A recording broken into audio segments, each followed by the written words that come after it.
Hello, everybody, and welcome to our video for advocacy training tonight. My name is Laura Packard, and I'm the founder of Healthcare Voices.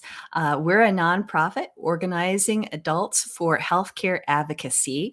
And the reason why I founded Healthcare Voices is because I'm a cancer survivor.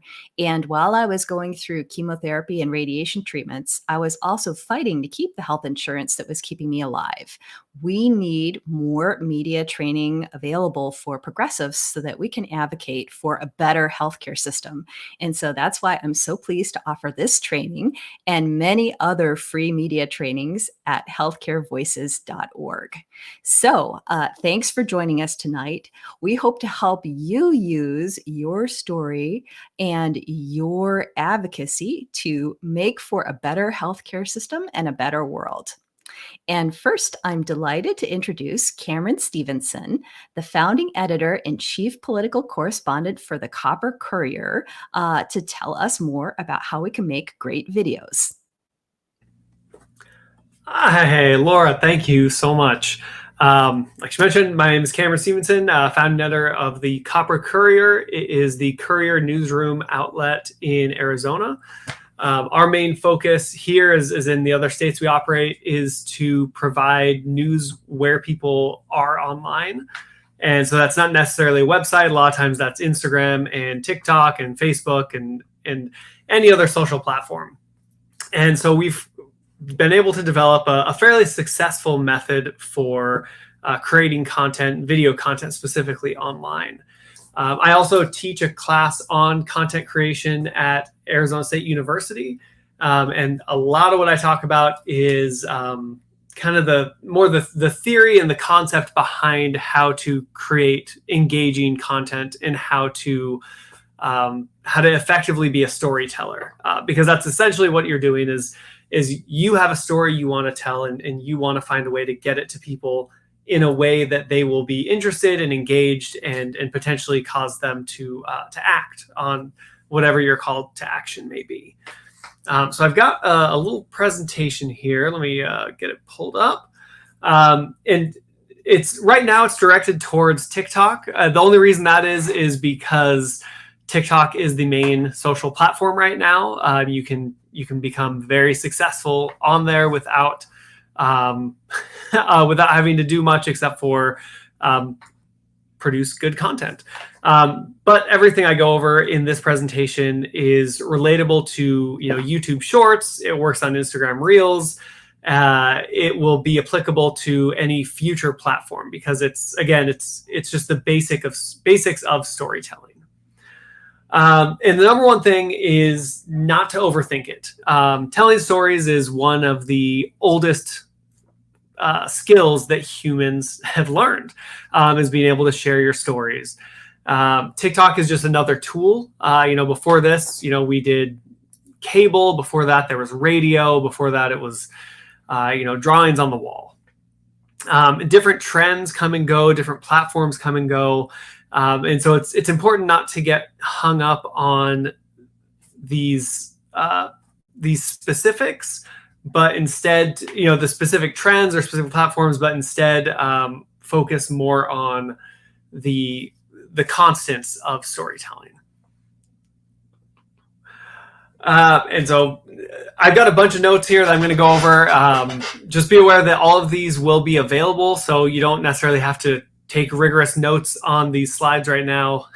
They'll be available for you later. But essentially what you want to do is create multi-dimensional content.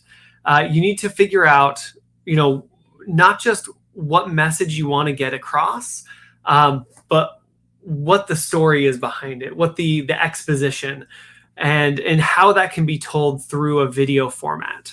Not everything is necessarily geared towards video. Some things are better in written words. Some things are better through photography. So you need to, before you make any videos or make any content, you need to identify what platform works best. And I'm sorry, are the slides aren't changing, are they? Sorry, hold on a second here. Oh, I see what I've done wrong. Apologize. Ignore me. I will just keep going. It should all be working now. So, again, focus on the constants. Here, I've just got a couple examples of previous successful videos that did well on the internet. If any of you remember the Flash animation days, the end of the world video was huge. And then a few years later, BuzzFeed took the world by storm by putting a bunch of rubber bands on a watermelon.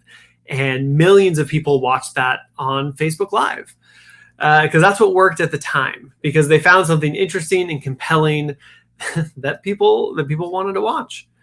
So you want to figure out what your exposition is, what the action is. You want to find out how best to illustrate it. Is it clips? Is it a person talking on camera? Is it video or footage of something that you're going over? Those are things you need to determine before you make this content. You also want to establish who the characters are. Just like any other, a written story or a movie or TV show, the story that you're telling or the message you're trying to get across needs to have characters or players involved. Maybe they can offer compelling quotes, or they can give testimony or personal stories. Maybe you're that character. You're a voice of expertise that can provide additional information, and you're a trusted source of information for people. But you need to identify who those characters are and how you can utilize them as vehicles to tell your story. And one of the most difficult things that everyone wants to do, but is hard to adequately accomplish, is eliciting some form of emotional reaction from your viewer. Your viewer, they're on their phone, they're scrolling through things. They have a couple milliseconds to be captivated by the video that you've created. And the best way to catch them, to stop them from scrolling and moving their finger to the next video, is to get an emotional reaction. We see this in some organizations. A lot of conservative outlets, a lot of times they rely on fear or anger. They elicit that very quickly to get people engaged in whatever content they're trying to put out. We've seen in the maybe the Kamala Harris campaign, for example, they've been able to tap into hope and joy to get people interested and engaged in their content. But you need to identify what emotional reaction you want to elicit from your viewer, and make sure that you're tapping into that as quickly as possible. And a lot of things that you make are centered around a specific topic or a policy or one specific region or area of information. You want to be careful to make sure that what you're trying to portray isn't redundant, that everything that you're putting out and publishing and producing is complementary to each other. There's 10 different ways to tell the same story. You just want to be careful not to tell that same story the same way 10 times. This is really useful, especially if you are dealing with complex information.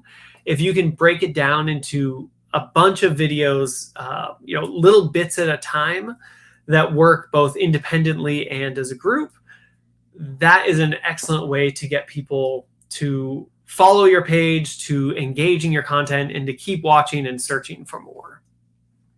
On that note, you also, one thing I recommend is to make sure that your content and page and your brand as a whole is presented in a non-linear format. If you publish a video today, someone shouldn't need to have watched 15 videos that you already published in the weeks prior to be able to understand what you published today. Everything is non-linear in the sense that it works independently, and it's all trying to build up this greater message that you have. You don't ever want anyone to feel like they're out of the loop or they don't understand. You want them to feel the opposite, like you are letting them in on something important that they didn't know about before, but they can quickly understand and relate to. You also need to keep in mind, or I recommend a good thing to remember, is that a social audience is very different than like a television or a broadcast audience. A lot of video content professionally is made with a broadcast audience in mind, where they're very passive. They sit back and they listen to the information that they are being fed, essentially. Whereas on social platforms, people are on their phones. It's in their hand, and they're very active. They're ready to swipe to the next thing. People, they comment. They engage. They're engaging with your content and your video, and so it's important to engage back with them. If someone comments, if they ask a question, make sure that you're responding. If they're just commenting that they enjoy what you're doing, just give them a nice little heart. Let them know that you appreciate them being a part of your experience. And I have a few examples here that I'd like to show you of just different styles of TikTok videos that have been able to portray information in different ways. For this first one, a lot of our reporting is on state legislatures, and we have hundreds of hours of legislative committee meetings every single year, sometimes in a week. That is very important, but it's also very, very boring. And usually there can, in a day's worth of committee meetings, there's maybe 15 minutes of really relevant, really important, really engaging information that we want to get to people, so that they know what their elected officials are doing at the Capitol. And so this is an example of us using a trend and also using some of the, the seemingly boring information that's at the legislature presented in a way that catches people's interest. Registered lobbyists. Last year, the Arizona voucher program cost us $304 million. So you might be wondering, what did we get for $304 million? Well, $200 million was spent on private and religious schools, 50 was spent on school supplies, and the last 50 was spent on things like 100 passes to a ski resort, pianos to put in people's houses, $3,000 food-freezing appliances, $3,400 in a single transaction. Sorry. I'm not sure where that came from. Let me see if I can get this to work. Legal to represent others as a lobbyist. I'm not here to lobby. I'm here to fight for my. You are lobbying right now. If you're advocating, stop talking. If you're advocating for yourself, that's allowed. If you're representing another group of individuals, you need to be registered as a lobbyist. That's not what a lobbyist is. A lobbyist is someone who communicates directly with lawmakers about bills, one-on-one, or is paid to influence legislation in some way. This volunteer minister, Queen Creek Senator Jake Hoffman was interrupting, is neither of those things. And odds are the senator knew that, since he works with actual lobbyists every day. So why did Hoffman throw that out there? Last year, the Arizona voucher program cost us... Sorry. I post on the internet, but I don't know how to use it. I apologize. I am not a lobbyist. I'm speaking on behalf of my congregation as a minister. Let me see if I can. But you're representing others. So did you know it's illegal to represent others? And so hopefully you were able to see in that first example a little bit of what I was talking about. We had engaging characters on screen to immediately capture people's interests. We started with a tense situation. So I guess the emotion we were going with, I guess the closest thing would be discomfort, or just unease, and wanting to know what the resolution to this problem is. And then the video goes into an explanation with myself as the reporter, giving context on what's happening, and letting people know what is going on at the Capitol. But those are the stories that really catch people's interest and catch people's attention. And so when you're crafting your storytelling, sometimes you want to start at the very beginning of your issue or your the policy you're trying to get across, that you're trying to explain to people. But sometimes you just got to get them right into the nitty gritty, get them into the boots on the ground situation, so that they can relate to it on a personal level. Sometimes starting way back at the beginning doesn't get people engaged in the way that they're hoping to. And so they might not stay with you throughout the video to get to that point. So sometimes you guys got to drop them right into the action. And now here's just a few tips on how to structure your video storytelling. When you're scripting out the video that you're going to make, you want to break it out into constituent or individual parts. Not just beginning, middle, end, but you want to figure out who the characters are, outline those. You want to make sure to note what the event or situation is that's happening or that you're talking about, and what's the context behind that. We recently did a lot of reporting on the Democratic National Convention. A lot of people don't know what that is. They don't know what it means. They don't know what a delegate is. And so, we wanted to make sure to give context to that situation and let them know what's happening. We also want to give people an insight as to how immediate it is, the issue. Are you talking about a ballot proposition that's going to be on the ballot in November? Are you letting people know about a law that was passed last year? Are you talking about a protest or some sort of event that's happening this weekend? You want to let people know that so that they're not confused, and so they feel like they're a part of what's going on. You also want to let people know how much of the world this affects. Is it your city? Is it your state? Is this a global issue? And if it is, the bigger you get geographically, you want to make sure that you have personal ties as locally as you can. If you're talking about, the Israel and Palestine, you want to make sure that you have some sort of local aspect to that, to what's going on. Is there a local group asking for aid? Is there an event happening nearby? Is there a vigil? You want people to feel at home with the information. You want them to feel like they are getting it, that it means something to them here at home. If you're bringing up a problem, if you're making a video to address an issue or someone that's been wronged, it's also a good idea to offer a solution to let people know how it can be fixed. There's a lot of doom and gloom out there, and being able to provide a service to people to let them know what the solution could be really goes a long way, and not just holistically, but it helps people to keep watching your video all the way to the end, which in turn helps with your metrics for whatever platform you're posting on, and in turn allows you to be able to get your message out to a broader audience. And being able to break all this down and understand these different elements is going to help you know how best to tell your story.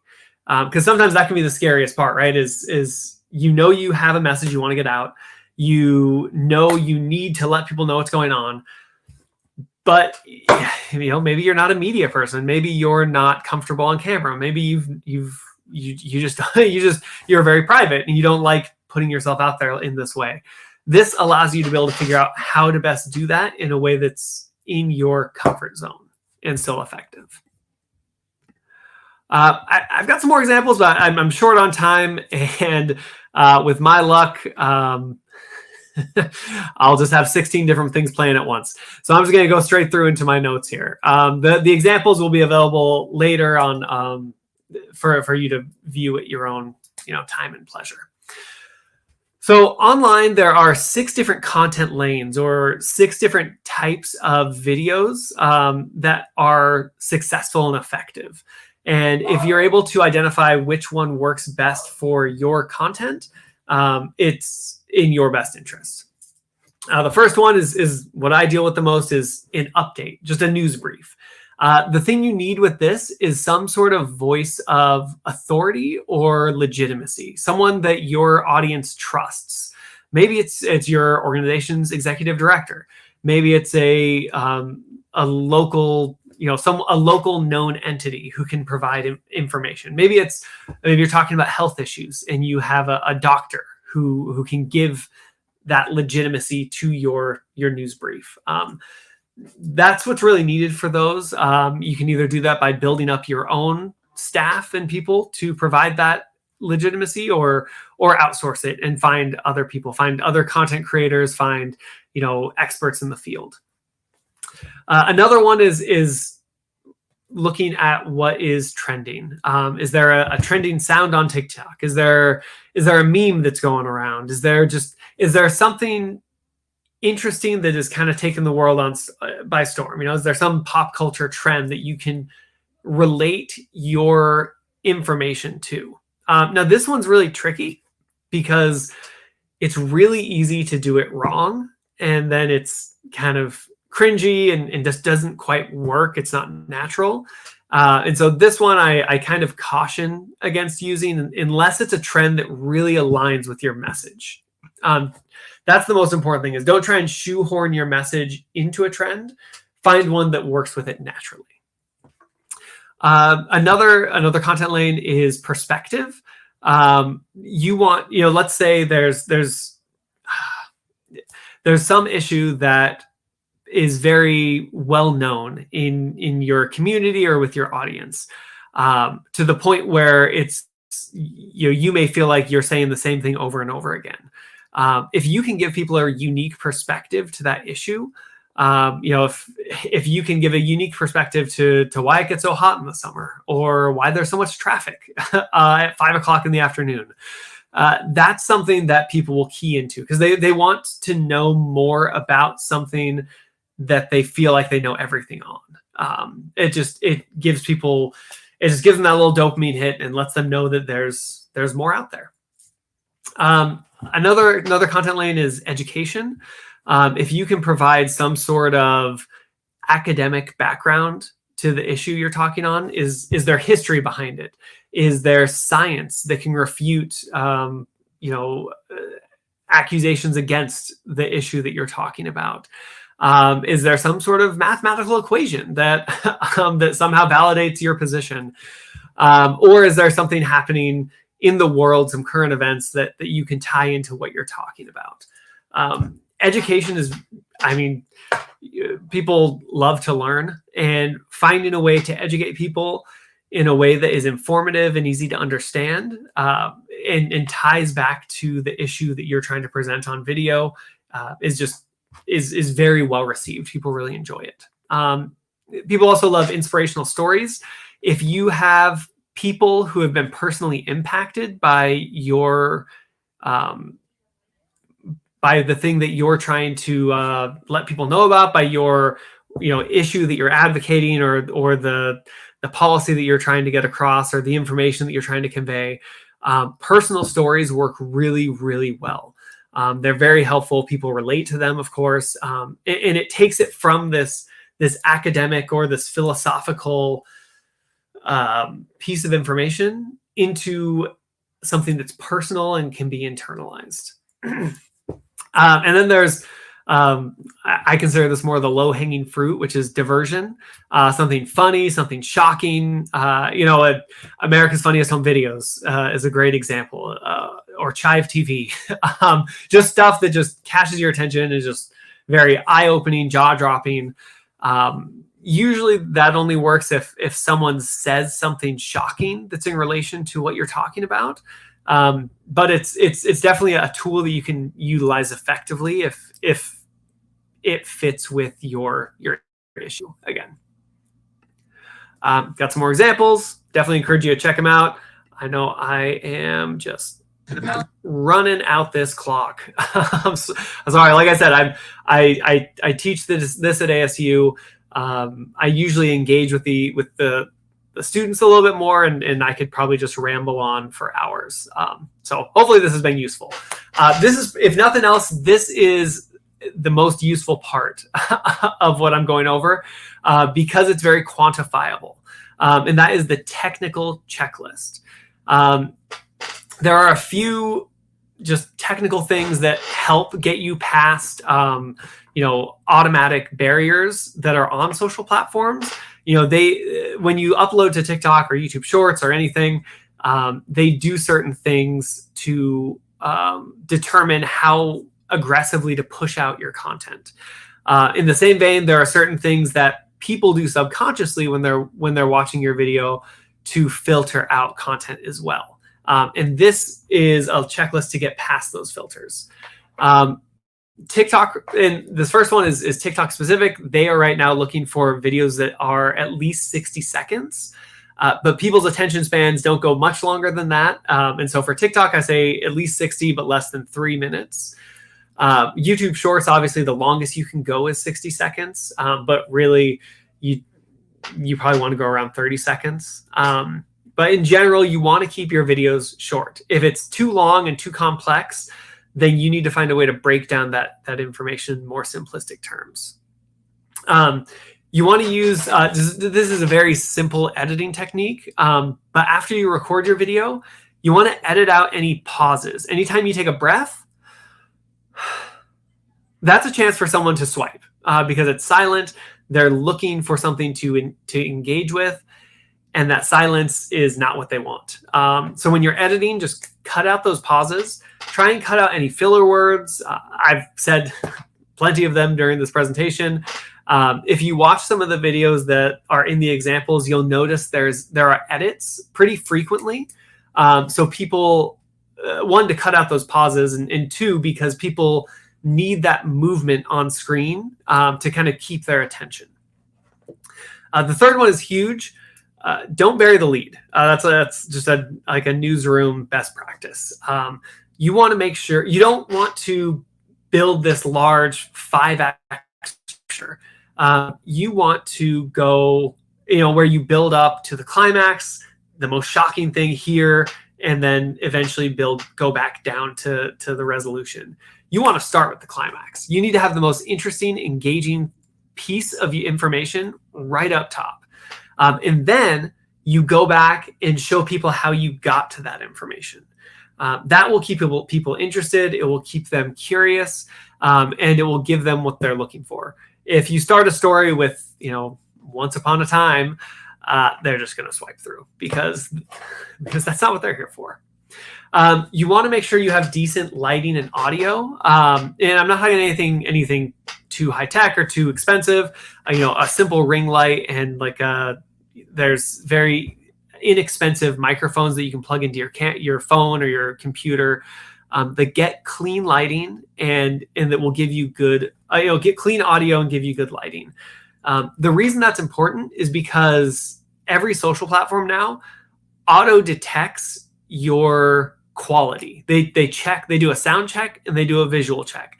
And if it looks grainy or blurry, and if it's hard to hear, then they deprioritize your content. And so you need to make sure that those look and sound presentable, at least. Like I said, people need something to catch their attention.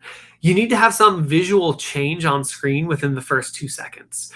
Whether it's a jump cut, so you edit it so you crop yourself closer, or you put a visual on screen, or you even just zoom in the camera. You need something to keep people looking. I also recommend scripting out what you're going to do in some way. It helps keep your thoughts in order. I'm very scattered, and so I like to have very clear scripted information that I'm presenting. If you need it, feel free to use a teleprompter. There's teleprompter apps, just so that you're looking at the camera, not looking away every 5 seconds to look at your notes. And then also your audience is going to reflect the presenter that you use in your video.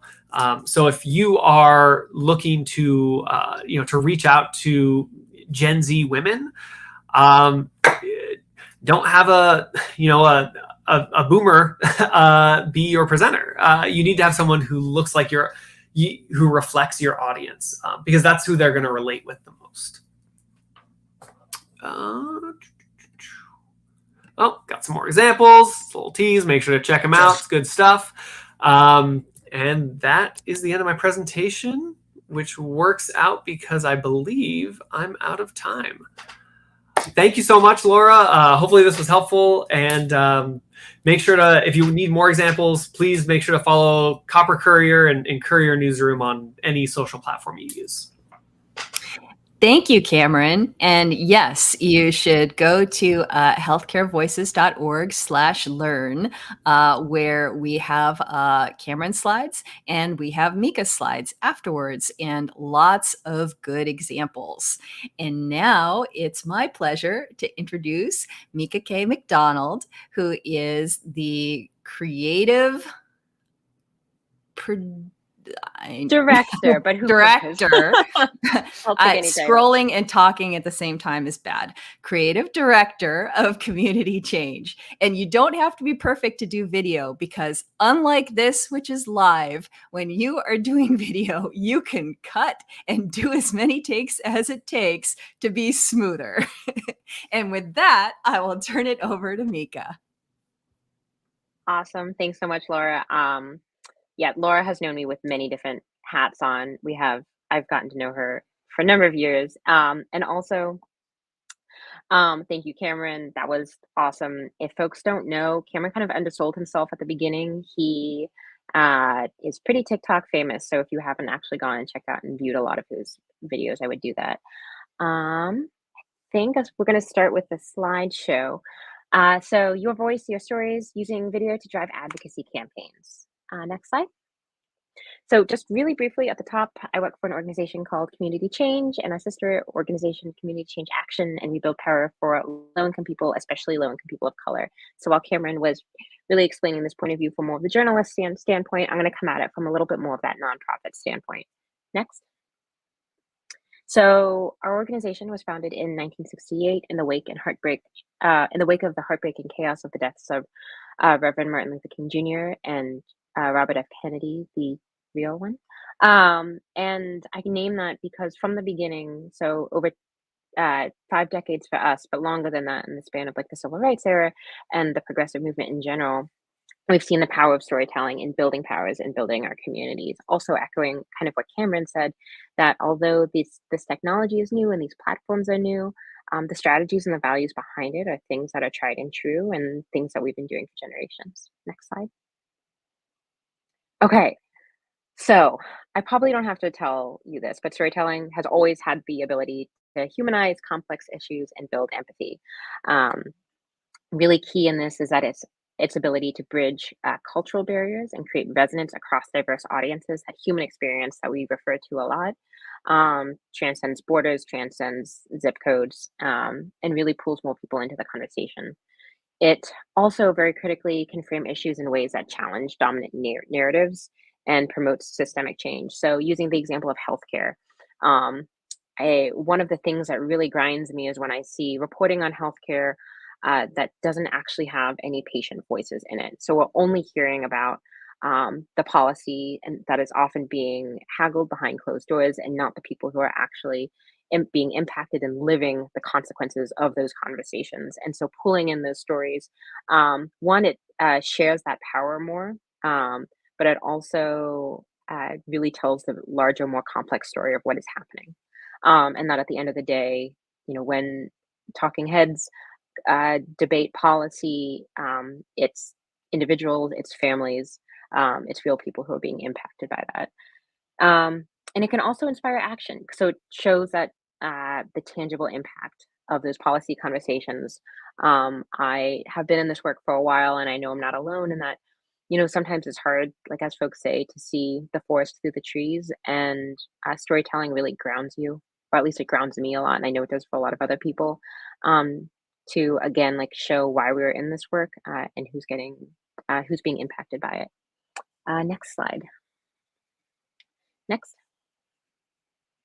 Okay, so in that lead up, I'm talking about how storytelling has always been a part of this type of social change and these types of social movements. What do you do if you're nervous about telling your story for the first time? So first off, there are many correct ways to approach video and digital storytelling.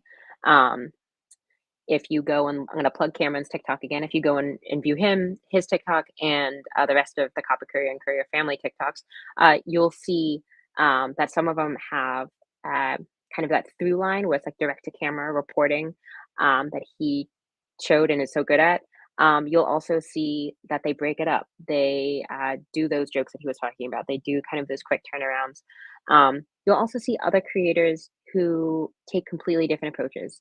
Some folks only do stitches where they're reacting to a different video. Some folks, and I'll talk about this in a little bit later, maybe only talk while they're applying their makeup because that is their safe space. That is where they feel comfortable, and that's where they like to be able to talk about themselves and to share their truth. So it is a cliche that there are many right ways to do something, but this is an accurate cliche. There really are. Next slide. Okay. This is my favorite thing to tell my boss that when I am scrolling, I am doing research. But this is true. The best way to get inspired is by looking at folks that you admire. So do look and watch and critique people's storytelling videos that you see online. What do you like? What resonates with you? What could you see yourself doing? I think, I'm using a lot of trite phrases here, but work smarter, not harder here. We don't have to start at ground zero. Again, this tradition of storytelling um, has been around for a while, and we now just get to inherit it in its newest form. And the more that you are exposed to these types of videos and this type of storytelling, it also becomes a little bit less daunting. Like you see your friends do it, maybe you see your frenemies do it. It's like, oh, if they can do it, I can do it. I can get up and as I'll probably say in 1 second, start small. So next slide. Starting small is great. Especially algorithms on TikTok and Instagram often value that shorter content. So even if you are leading up to eventually some of those longer form videos, if you that is really what your goal is at the end and you're just having trouble like hitting record and getting that started, just post something small. Something Laura said right before we started was that you can have multiple takes when you're doing a video. So you can go back, you can edit. Like Cameron said, you can take out those ums and pauses. Um, and like that one, um, as long as you make sure that you go live at some point, you click that play button. I can't tell you how many videos I have on my phone that are maybe like 8 versions of the same like talk that I'm trying to give, and I don't post any of them. And so what I'm actually going to do after this is go back and be like, you know what? I need to follow my own advice, and I just need to post one of them, even if it's just a short snippet. Um, Next slide. Similarly, and kind of like what this community is helping me with this evening is having an accountability buddy. So if you are nervous, maybe find a friend or find a peer uh, and kind of commit to doing this together. We know the power of storytelling. We know that it moves people's hearts and minds, and we know that it increases political education and civic participation. So find someone in your community and say, you know, we're going to try this journey together, and then lift each other up, celebrate. Cameron was mentioning like responding to people who comment on your videos. Go and comment on other people's videos too. Like share that love. Um, just be wary because uh you don't need to go into too many like comment arguments in those spaces, but lifting each other up and sharing the love is always a good thing. Next slide. Okay, this is one I really like a lot, and what you'll see kind of centered throughout this is making sure that you protect your own power in this. And when we're talking about storytelling, especially when we see news cycles that don't always center people with lived experiences, it's really taking power back and taking that um, power sometimes away from disinformation, away from that coverage that doesn't humanize what's actually happening. To that point, when you are telling your own story, especially if it's personal, especially if it's hard, it does not have to be. Um, Speak where you feel comfortable. I again, you can't tell, but I do watch a lot of makeup tutorials, and I love it when the creator or the artist like brings them into their room and does something that they enjoy. They get a lot of joy out of applying makeup, and you might think that has nothing to do with storytelling, but they're using like their art form to then pull you in and kind of have like a proverbial like kitchen table conversation with you. Um, you see the same thing a lot with cooking videos. I'm sure folks have a bunch of recipes like me, like saved on their phone in the form of Instagram Reels or TikTok videos. And then a lot of them, you'll see folks use that opportunity to really talk about something that's happening outside of the kitchen or outside of the makeup or away from the makeup counter. So really be be true to your space there. And remember, you have the agency and power in that. Next slide. Okay, this is also one of my favorite ones, but don't be afraid to jump on trends. I would make sure that it's a trend that you understand what it is referencing. I see a lot of times folks misinterpreting trends a little bit. So make sure you understand what it's referencing, but jump on it, join in on the conversation. Um, you know, uh, there's nothing fully new under the sun. Don't be afraid to like copy someone's like style and format, and that's a good way of getting more eyes on your videos too. It also kind of allows that a trend basically allows you to find that familiar line between a bunch of different content. And so showing how I'm going to use healthcare as an example, how healthcare relates to having a brat summer. Pulling that in will just bring in new audiences and then really get folks to be thinking about it in a different way.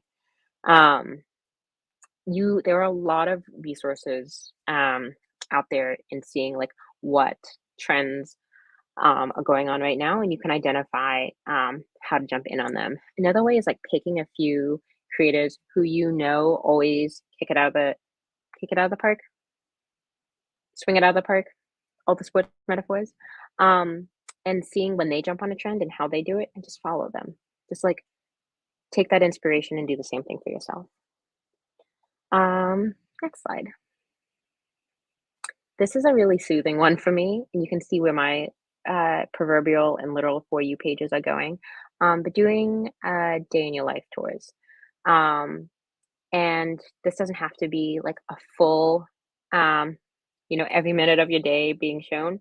But what it can be is it can bring someone like into your everyday reality, and you may not think anything of it, but it might be new and different to someone else. And then again, this is all under your control here. So you're making sure you're sharing whatever you want to share, whatever you feel comfortable sharing, but showing how things impact you.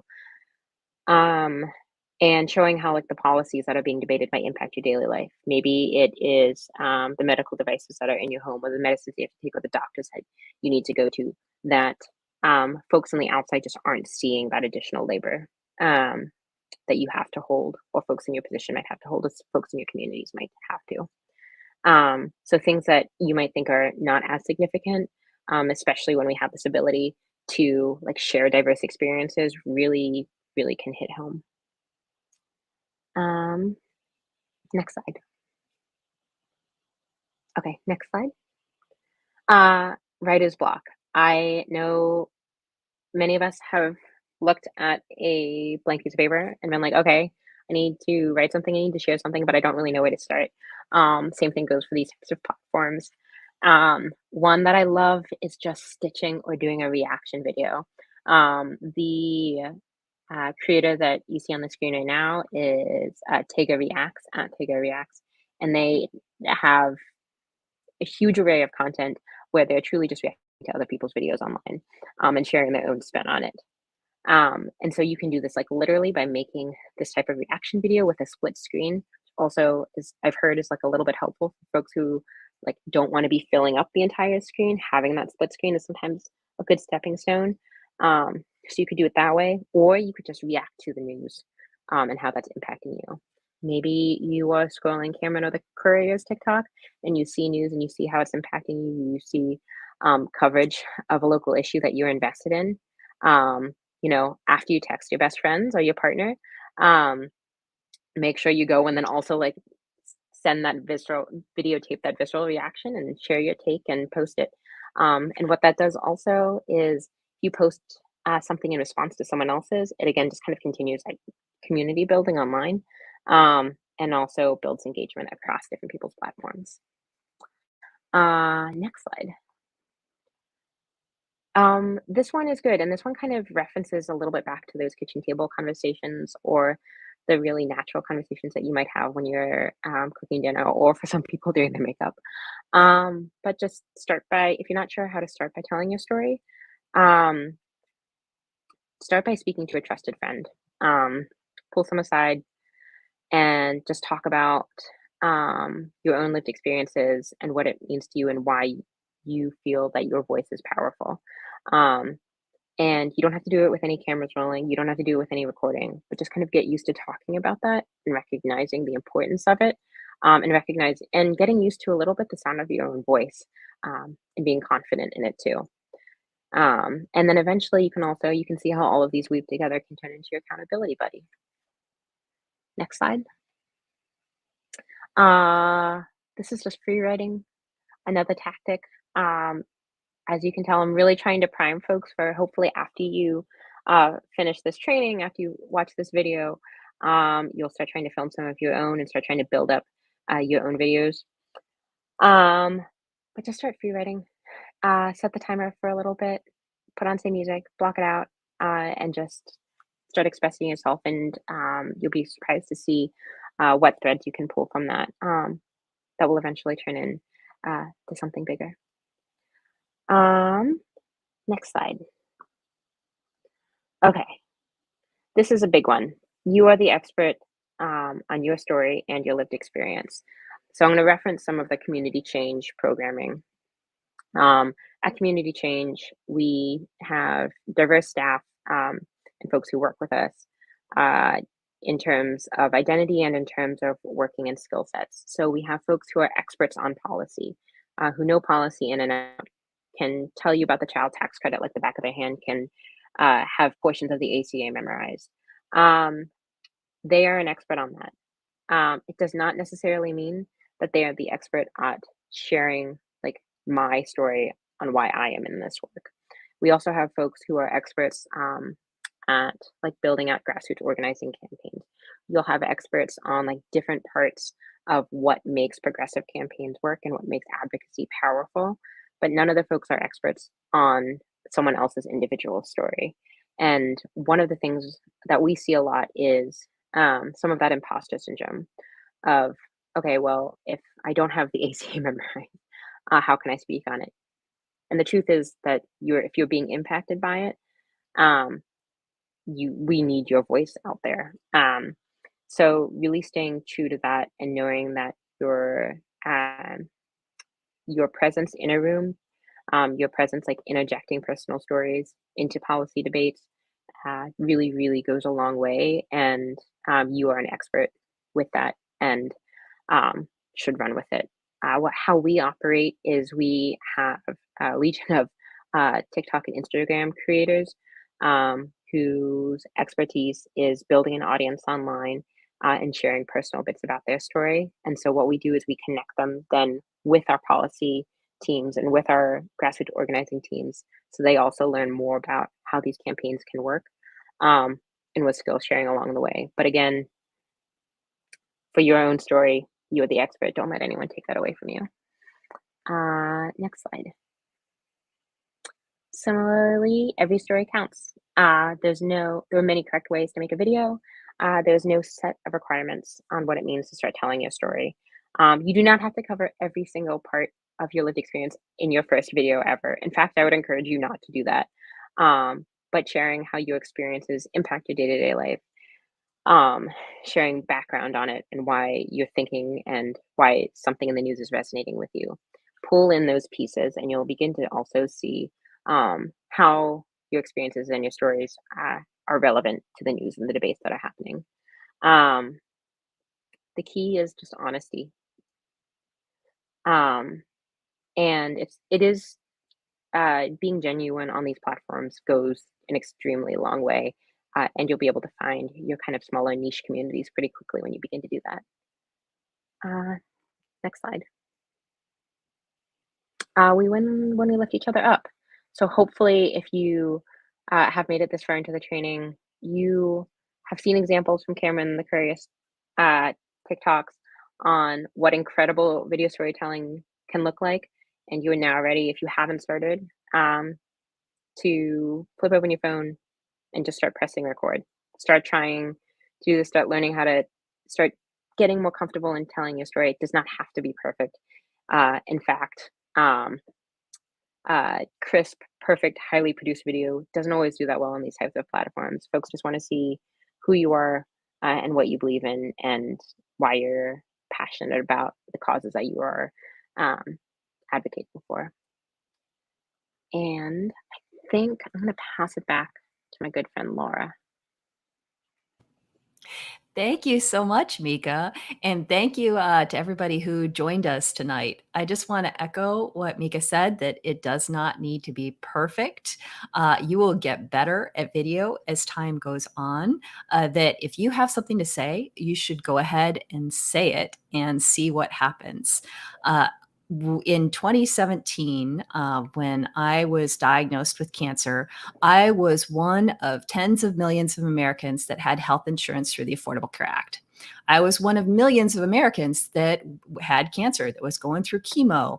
The thing that was different about my experience was that I took a selfie video, and now this then produced it and released it during the fight to save the Affordable Care Act, and it reached 20 million people.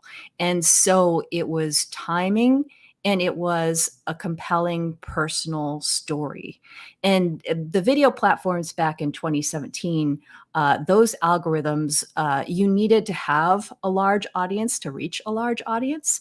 But with newer platforms like TikTok and the For You page, you could have 0 followers. And if your video is compelling and hits the moment, you could reach millions of people without already having that built-in audience. So that could be a little scary, but that's also an opportunity for you.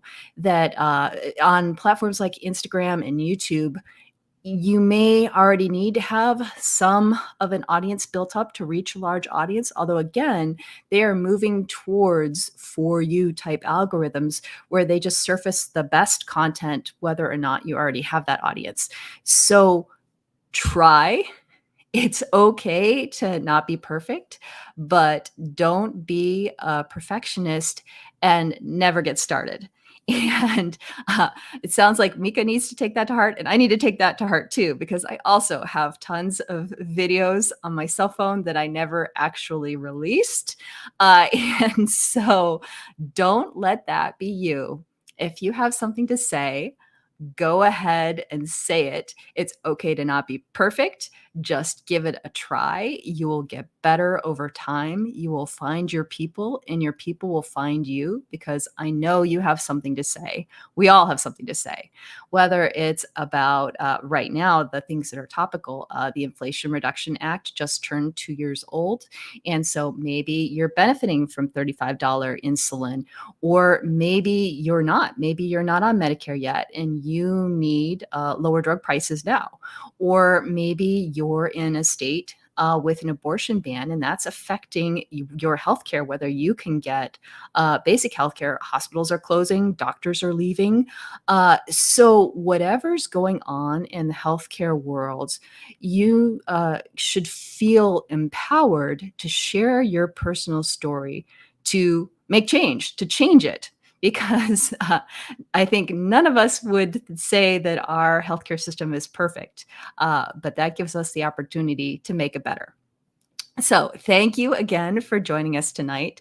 Please be sure to follow Cameron and Mika and Copper Courier and Community Change and me and Healthcare Voices on all the social media platforms to keep up with what we're doing, get lots of examples, and show us what you're working on, because we want to hear from you and we want to help you tell your story. So again, thank you for joining us.